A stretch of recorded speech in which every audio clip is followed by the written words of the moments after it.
Hello, and thank you for joining me here at Spirit Rodeo.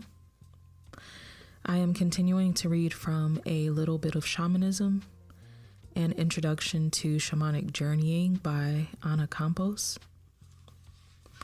Chapter 2, What or Who are Shamans?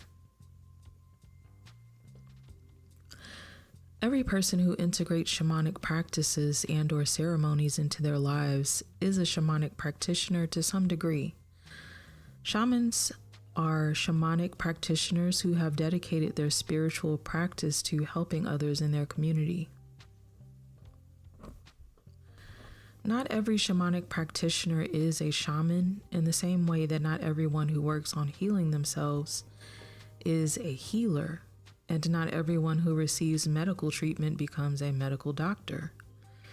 The distinction between a shamanic practitioner and a shaman is an important one. Everyone on this path must first heal themselves, and only then can they start to consider being in service to their community. Folks who come to study shamanic work to heal themselves and their environment are shamanic practitioners.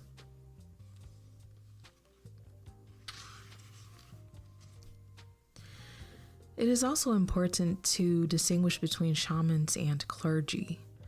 In some cultures, the two overlap, but this is not always the case.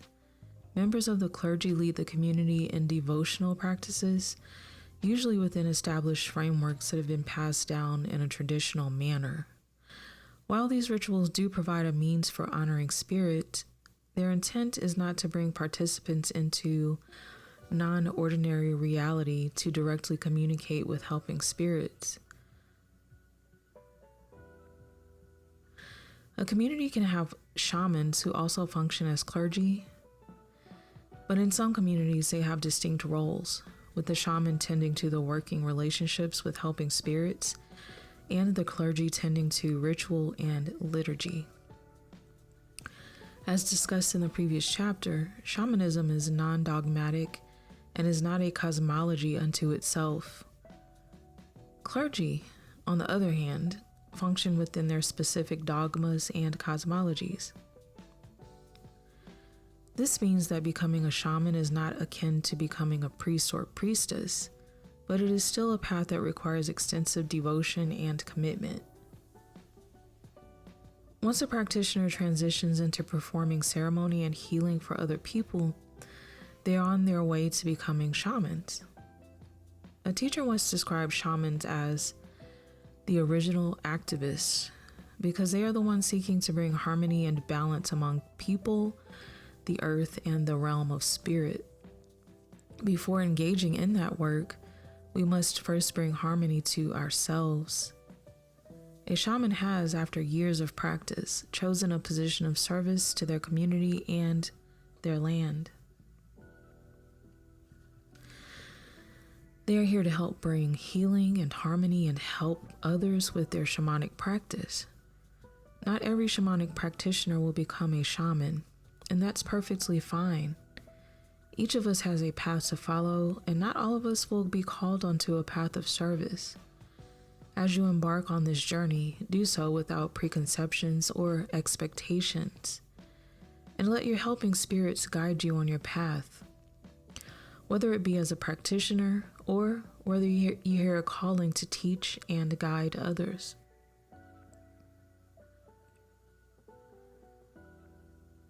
Shamanic practitioners can come from any background, be from any culture, and be of any gender.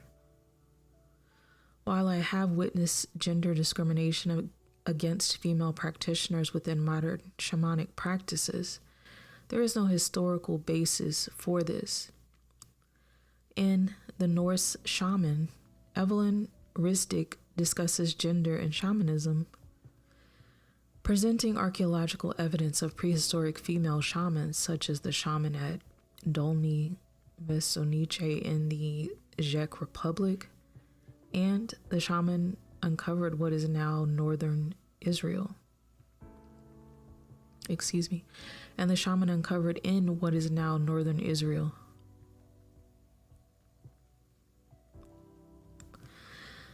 The key defining element of a shamanic practitioner is their personal commitment to study, practice, and grow, and to develop an intimate working relationship with their helping spirits. The working relationship is developed through a regular practice of accessing non-ordinary reality, which will be discussed later in this book.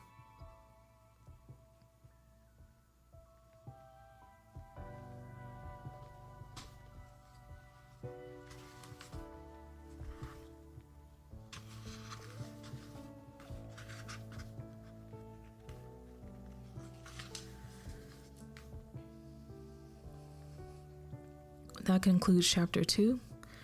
The next reading is Chapter 3, Lineage, Heritage, and Cultural Appropriation.